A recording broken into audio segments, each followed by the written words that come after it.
ká máa kí gbogbo àwọn mùsùlùmí òdodo wípé barkade sala àkú ọdún àkú ìyèdún ẹ̀mí àkúkú ṣe púpọ̀ ẹ̀. Orúkọ tèmi ni AY Bello the Starboy presenter yín náà rè. Ọjà Olúwa ní Ṣọlá ní Kára nípínlẹ̀ Ògùn òun náà la wà níbí báyìí níbi tí a ti wá fẹnu wá àwọn èèyàn lẹ́nu wò láti wá wo bí ojú ọjà ṣe rí, báwo lọjà ṣe ń lọ, àwọn tó ń ta ọjà, àwọn tó fẹ́ ra ọjà, àwọn tó fẹ́ rẹ ẹran, àwọn tó fẹ́ ta ẹran. Ó yá ẹ̀yin tèmi, iṣẹ́ ti ṣe tán kájọ gun ìrìn àjò yìí torí pé kí ni ọ̀la báyìí òun náà ní ọdún, báwo ni wọ́n ṣe ń ta ẹran sí, kí ni èrò àwọn èèyàn, àwọn tó fẹ́ wá ra ẹran tẹ́lẹ̀ àmọ́ ńgbà tó dé ọjà kí ni nǹkan tí wọ́n bá. Ẹ má gbé kúrò lórí ọ̀rọ̀ tó ń lọ náà ní lórí Kilarigbo Live TV pẹ̀lú èmi ọmọ yín olólùfẹ́ yín AY Bello the Starboy presenter. Ṣé ẹ ti ṣe tán? Ẹran rè lẹ́yìn mi ó pọ̀ jàǹtìrẹrẹ. Ṣẹ́yìn náà fẹ́ wá mú tiyín ni? Ẹ máa bọ̀, ẹ máa bọ̀, ẹ máa bọ̀, ẹ máa bọ̀.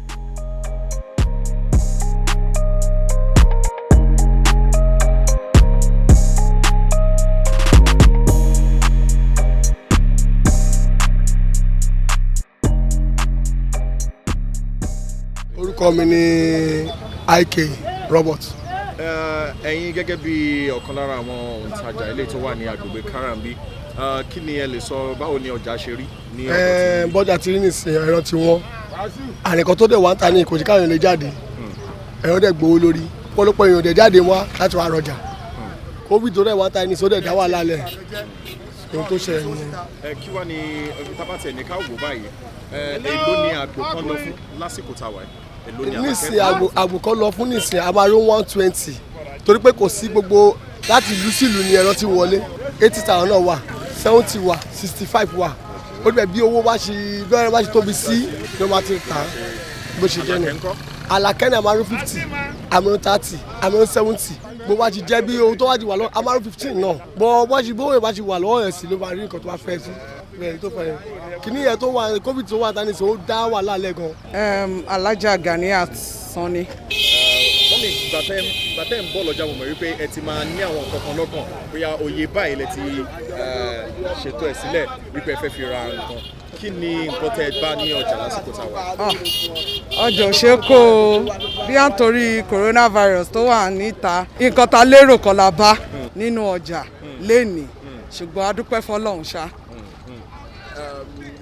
Bí èló ni wọ́n ń pe ẹran fún yín àti wípé kílẹ̀ ẹ̀yin rò tẹ́lẹ̀ wípé àtẹ̀bádọ́jà oyè báyìí ni mo fẹ́ lọ rẹ̀ ẹran. À ń rò ó pé bí a lè rẹ́ran 80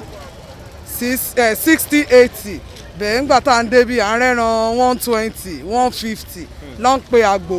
màlúù ò tiẹ̀ ṣe é kó rárá. Kí wọ́n lẹ́yìn wá rò pé ó ṣokùnfà gbogbo eléyìí? Kò ju gbogbo nǹkan tó ń ṣẹlẹ̀ ní ìlú náà lọ òun ló ṣokùnfà. Nǹkan tá a bá yà wá lẹ́nu ó ní agbára ẹran tá a bìlíì pé bóyá máa bá níbi 150 à ń bá 350,000. Ìyẹn màlúù àbágbò? Ìyẹn màlúù.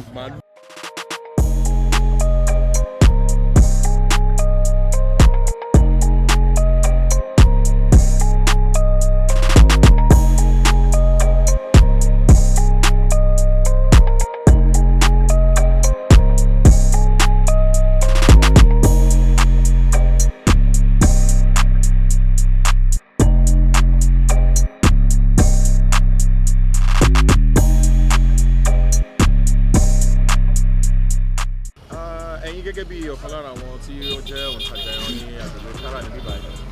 kí lẹ́yìn lè sọ wípé báwo ni ọjà ṣe ṣorí lásìkò yìí ní agbègbè ọ̀tún lọ́dọ̀ tí ń rí? Ká kọ́kọ́ dúpẹ́ fọ́lọ́run náà pé ó tiẹ̀ ká wa mọ́ ẹni tí ó wà lára àwọn tó tún tajà ní ọdún yìí tó dẹ̀ tún fẹ́ ṣe ọdún kọ́lọ́run jẹ́ ká ṣe ọdún ní ìtàn àwọn lọ́la yìí. Ọpẹ́ náà la máa dá because bí ọjà yẹn ṣe rí ní ọdún tó lọ bẹ́ẹ̀ kọ́ ló ṣe rí ní ọdún yìí. Gbogbo alámọ̀ pàtó nǹkan tí ó wà níta lọ́wọ́ ẹ̀ nípa COVID-19 tí à ń pè ní pandemic, ìyẹn àrùn kògbóògùn tó gba gbogbo ayé kan báyìí. Ọjà yẹn náà wà fi bẹ́ẹ̀ wà torí àwọn tó ní owó lọ́wọ́ ẹ̀rù ń bà wọ́n àti ná owó wọn ò mọ nǹkan tó fẹ́ ṣẹlẹ̀ lẹ́yìn ọdún yìí. Àwọn tí wọ́n dẹ̀ fẹ́ ṣe ọdún owó ò sí lápò wọn láti ra ẹran but ọpẹ́ ni fọ́lọ́run ọjà yẹn ò kàn lọ bí àwọn èèyàn ṣe fi ojú sun ẹ̀, ọjà yẹn ò lọ bẹ́ẹ̀ rárá. Kí wá ní ṣé kò wá máa dá bí àwọn kùjẹkùjẹ lẹ̀ lẹ́yìn àpò tiyín? Gbogbo wa náà la mọ̀ pé kùjẹkùjẹ wà nílùú torí ẹni tó ní náírà kan lọ́wọ́ kò fẹ́ ná náírà kan yẹn tán torí kò mọ nǹkan tó máa ṣẹlẹ̀ lọ́la. Gẹ́gẹ́ bí mo ṣe sọ síwájú tẹ́lẹ̀ pé ọjà yẹn ò lọ bí àwọn èèyàn ṣe lérò pé yẹ kó lọ but ọpẹ́ náà ní fọ́lọ́run náà àrùn kògbóògùn tó wà níta yìí ó bá tilé ó dẹ̀ bá toko náà kò jẹ́ kí ọjà yẹn lọ bóyá kí ó ṣe lọ déédéé bọ́ ọpẹ́ ní fọ́lọ́run. báwo wà lójú ọjà ṣe rí lọ́dọ̀ tí ẹran bẹ́yìn náà bá ṣe rí bẹ́ẹ̀ ṣe láwọn ẹran lẹ̀ báyìí níwọ̀nba tí ọdún kù ọ̀la yìí tó bá yẹ pé tẹ́lẹ̀ ẹ lè bẹ́ ẹran kankan nílẹ̀ tán máa so báyìí ẹran máa ti tán and àwọn tó ń ra ẹran mẹ́wàá agídí náà fi ń ra ẹran méjì ẹni tó ń ra ẹran méjì agídí ló fi ń ra ẹran kan sí kò jẹ́ kí ọjà yẹn lọ bóyá kó ṣe lọ but níwọ̀nba ìtókù lẹ̀ náà a mọ̀ pé ìwọ̀nba ìtókù yìí ọlọ́run ọba tó ní dédé àkókò yìí tó dẹ̀ ní ọjọ́ ìní á bá wa ta ìwọ̀nba ìtókù lẹ̀ and bí àwọn èèyàn ṣe sọ síwájú náà pé ìjọba a mọ̀ pé ìjọba náà ló ń ṣe gbogbo nǹkan but ní èrò tèmi mo mọ̀ pé ìjọba kọ́ ló máa kówó lẹ̀ kéèyàn wá fi rẹran ìyí tí kálukú bá ṣe oníkálukú máa jẹ oníkálukú máa rà bí èmi ṣe rí ọjà yẹn kò yá bá ṣe lérò pọ̀ níwọ̀nba ẹ̀ tó lọ iná ọpẹ́ ní fọ́lọ́run èyí ò ṣe kọjá yẹ ìwọ̀nba tọ́lọ́kọ́bọ̀ tó yẹ kó kálukú rọra mú ó dẹ̀ rọra fi sápò ẹ̀ déédéé bọ̀ ọjà yẹn kọ̀ wọ́n ó wọ́n ju bí àwọn èèyàn ṣe lérò lọ for instance ọjà tán rà níwọ̀nba bí abi 10,000 tẹ́lẹ̀ ó ti di ọjà bí ọjà 30,000 naira ó di oní 45,000 naira so èèyàn mélòó ló fẹ́ wá láti wá rọjà yẹn bó dẹ̀ ṣe rí náà a sì dúpẹ́ fọ́lọ́run ọlọ́run bá wa ta ìwọ̀nba ẹ̀ tó kù lẹ̀. kí wàá ní ẹ rò wípé ó lè jẹ́ ọ̀nà àbáyọ sí gbogbo wàhálà ẹran wọn nǹkan kò sówó igbá. ibi tí mo rí tí ọ̀nà àbáyọ lè wà tí mo rí pé ó ti kan ìjọba nípa ọ̀rọ̀ ẹran ẹni wípé gbogbo wa mọ̀ ní tó ń ṣẹlẹ̀ nípa north east lọ́wọ́ ìdánilójúkọ tí wọ́n ń kọ nípa ọ̀rọ̀ ìdáàbòbò ní ọ̀hún yẹn àwọn ibi tó ti ń kó ẹran wọlé sí orílẹ̀-èdè nàìjíríà ọ̀pọ̀lọpọ̀ àwọn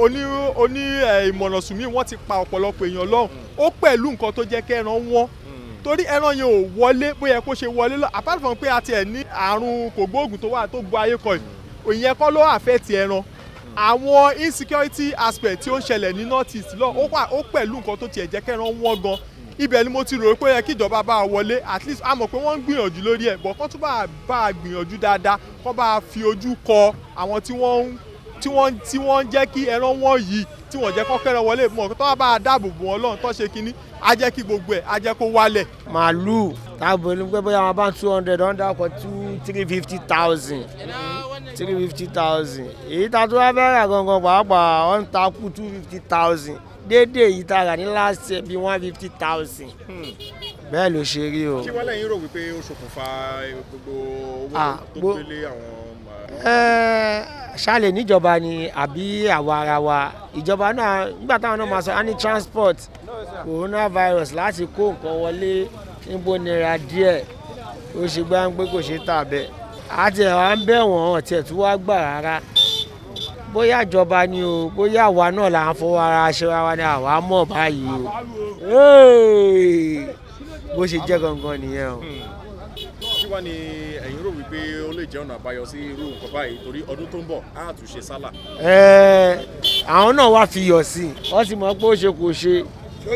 a máa rà á ni ṣùgbọ́n èèyàn tí ò bá lówó lọ ibo ló ti fẹ́ rówó fi rà ṣùgbọ́n àdẹ̀wà ń bá àwọn mọ́là gangan pàápàá gbogbo wọn kàn ń gbowó lé ni àwọn mọ́là tó mówó tẹ́lẹ̀ gangan gbogbo wọn ti mówó. orúkọ mi Mr. Moruf Lamek. ẹ̀yin gẹ́gẹ́ bí òǹtajà nínú ọjà kára ilé ìtawà ń bí báyìí kí ni ẹ̀yin lè sọ nípa bí ọjà ṣe rí lásìkò tàwa yìí. ọjà kò sí ọjà lásìkò ìsìn kò sí ọjà kàtàrà báyà lórí coronavirus tó dá wà lálẹ́ náà ló jẹ́ kí ọjọ́ dọ́là tó tẹ̀tẹ̀lẹ̀ by this time èrò ti yàpọ̀ lọ́jà tí wọ́n máa rajà kí ni ẹ lè sọ èló ni báwo ni àwọn ẹran ṣe rí ní ọdún yìí.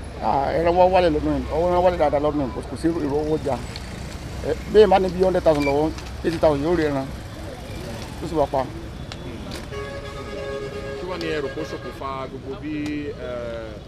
wàhálà kò sọjà nǹkan. n ta sọ ní wọ́n paná ni pé COVID-19 náà lọ́ọ́ dábò wàhálà náà lẹ̀ COVID-19 náà lọ́ọ́ dábò wàhálà bẹ́ẹ̀ lẹ̀ tí ó bá ti COVID-19 gbogbo ìjọba pík jù báyìí lọ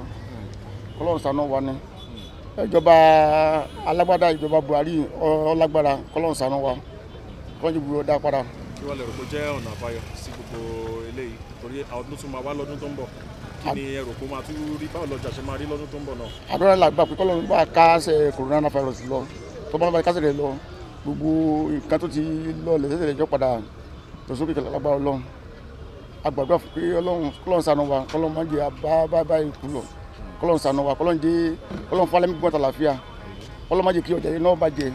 ibi tá a gbé ń rówó náà ni àlékún lé ẹni tó ní ọjà yìí náà kọ́lọ́ máa bá gbéga kọ́lọ́ náà lánàá sí kọ́ máa gbéga kó gbéga jù bó ti wà tẹ́tẹ́lẹ̀ kó tó máa gbé bẹ́ẹ̀ lọ. Lateef Fọláwọ̀mí Òbílẹ̀yẹ. ẹ̀yin gẹ́gẹ́ bí ẹni tí ó wá rajà nínú ọjà Karambi báyìí báwo lẹ́yìn ṣe kí lẹ́yìn kọ́tẹ́ báńgbà tẹ́ dọ́jà mo rí nǹkan tí ẹ̀ ń fojú sùn tẹ́lẹ̀. nǹkan tí ń fojú sí pé obìnrin kò máa wọ́n pà ní ìràwọ̀ èèyàn bọ̀ nísìnyí ẹran yẹn wọ́n ju bá a ṣe rí èèyàn lọ so the price is very. ló lẹ́yìn fojú sí tẹ́lẹ̀ pé. àti tàbá dé bí màálù àyèrà bíi 180 200 bọ̀ bíi 300 lára sí. kí lẹ́yìn rò wípé ó ṣokùnfà gbogbo. bóyá covid bíi mọ́tò àbí gbogbo ẹ̀ la rí pé ó fà á because owó yìí kò dẹ̀ sówó everybody dẹ̀ ṣiṣẹ́ like 6 months. orúkọ mi ni Mr. Taiwo Alabi. ẹ̀yin gẹ́gẹ́ bí ẹni àwọn tó fẹ́ ṣe ọdún iléyá. Inshallah. lágbára Ọlọ́run àti kí ni ẹ lè sọ wípé ó jà fojú sí tẹ́lẹ̀ àti pé kí ni nǹkan tẹ́ bá lọ́jà ọjọ́ tẹ́lẹ̀. nǹkan tó ṣẹlẹ̀ ni pé bí ọjà ṣe rí èèyàn máa dúpẹ́ ní gbogbo nǹkan lọ sókè bírú láti ẹ̀ kò rí báyìí kò sí owó ìlú already but ẹ pé kò ń ṣe dú ọ̀dà ẹ̀ ná ọ̀rọ̀ ìsìn wa kò ń ṣe dú ọ̀dà ẹ̀ nǹkan tágbára èèyàn bá gbé òun ló máa ṣe tí wọ́n bá dọ́jà ń bí náà nǹkan tágbára èèyàn bá ká òun lèèyàn máa ṣe olówó ńlá wà olówó kékeré wà ìwọ̀n ikú òun ni wọ́n tẹ́ kí èèyàn kan fi dúpẹ́ pé òun wà láyé òun wà láàyè ni ọjà nǹkan wọ́n everybody mọ̀ yẹn so ọ̀n táwa rí bẹ́ẹ̀ ni. kí ilẹ̀ rò wípé ó ṣokùnfà gbogbo bí ohun gbogbo ṣe rí lásìkò. wá ti mọ̀ pé ọ̀rọ̀ nípa ti coronavirus tó wà ń ta náà òun ló kàn sí gbogbo nǹkan tó dàrú ó pọ̀ rẹpẹtẹ so kò sẹ́ni tí ò affect kò sí èèyàn kankan tí ò affect ìyá tó ń tata gan-an ó affect ẹ̀ everybody ló affect kí èèyàn kan máa dúpẹ́ àlàáfíà ni kí èèyàn máa dúpẹ́ àlàáfíà ni. èmi ni mo rúbọ ẹlẹ́ran onímọ̀ọ́lù àtàlágbò nínú ọjà yìí àjọ bẹ̀rẹ̀ ọjà yìí náà ni ọjà Olúwanísọlá ọjà kábíyèsí onídùúọ̀fù Ìdó land máa dúpẹ́ lọ́dọ̀ Ọlọ́run nígbà tí wọ́n dá ọjà yìí sílẹ̀ Ọlọ́run pẹ̀lú ẹ̀yìn kankan wọ́n mẹ́rí nǹkan wá pọ̀ débi hin kódà kò sẹ́ni tí ó débi tí ọ̀rẹ́ ran yìí nígbà náà gbọ́n nígbà òdi àárín bíi ọdún méjì sísìn àti ẹ̀tọ́ à ń pé ọdún tó ń tún ó tún san inú ọdún ìtawà yìí torí gbogbo bíi ní kún yóò kún fẹ́ràn tí kálukú ọmọ sọ̀sọ̀ àti ọmọ sọ̀sọ̀ ọjà kún o ọjà yìí kódà kèé fẹ́ ẹ̀kún gan wàá pa máa dúpẹ́ bó ṣe mọ wọ́n wá ní kí náà wá ṣẹlẹ̀ tí gbogbo ọjà fi rí báyìí wọ́n ní bí gbogbo ẹ̀ ṣe rí wọ́n ní àtòkè lọ́ọ̀ náà ló ti wọ́ wá bó ṣe á wọ́ wá látòkè lọ́ọ̀ kí wọ́n jọ kíjọba ṣàánú wa kó jẹ́ kẹ́ni tó dá ọjà alẹ́ kó jẹ́ kó jèrè rẹ̀ káwa tá à ń bẹ́ẹ̀ náà káwa náà ò jèrè tó nígbà tá à ń jèrè la fi ń wá. kí wàá ní ẹ lè sọ ipò tí ọjà wà lásìkò yìí ṣé àwọn èèyàn ń wá láti wá ra ẹran. tí n bà ní ìsìlẹ̀ ní èjì ẹ̀tọ́ wọ́n ń wá o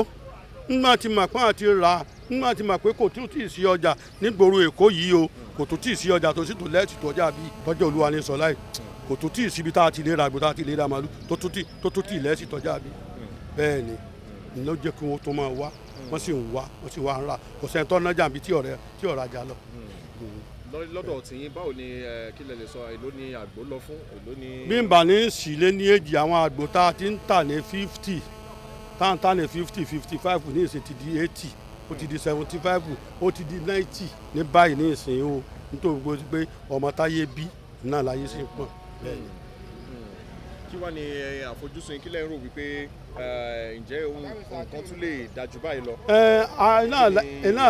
iná la fi ń ké síjọba pé kí wọ́n ṣàánú wa kódà kì í ṣèjọba stéètì gan là ń ké sí bí ó ṣe pé látòkè lọ́hùn kí wọ́n ṣàánú kí wọ́n jẹ́ kí nǹkan ó ṣe kí ni kí nǹkan padà sáàyè ẹ̀ bí ọ̀tí ẹ̀ padà kárí lájì inú tó ti lọ tá a bá rí lájì tó ti lọ àtúmọ̀ faradà náà ni. orúkọ mi ni ọ̀gbẹ́ni Abdulhafiz Ọlákúnlé.